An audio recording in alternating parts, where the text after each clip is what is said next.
kinabuhi sa mangingisda, dili sabsayon ang among pangita.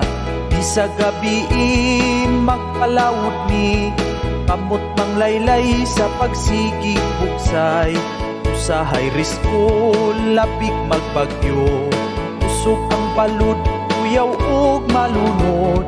Kung di malason, jutay upuha, igo rasudan, wa nay pangbaligya. Adunay uban, daog-daogan, ang mangingisda ilahang kilugdaon.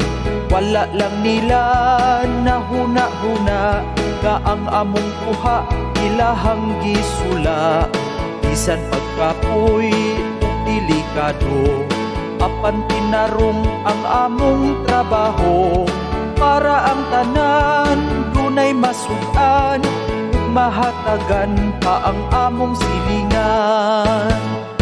Kami ang pamilya mangingisda, malipay nami daghag kuha. Klase-klase lang ang mga isda, sa merkado amo ang ibaligya.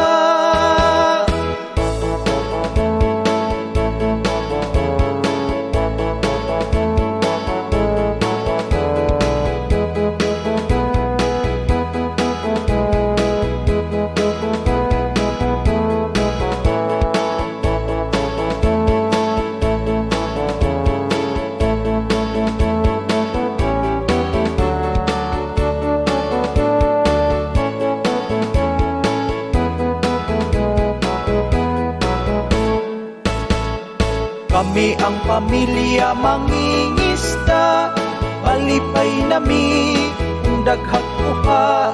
Klase-klase lang ang mga isda, sa merkado amo ang ibaligya. Ang mangingisda nga pamilya, mag-iya-iya bahinon ang ubra. Ang tigpanagat mao ang bana, ug ang asawa mao ang maninda. Alit na kamo mga suki ko, may isdang gagmay, may isda sang dagko. Dunay tulingan, bangus ug puloy, dunay lumayagan na sa ata naglangoy. Kung medyo kapos, tipid sa gastos, dunay pinutos, tag-jis nga ginamos.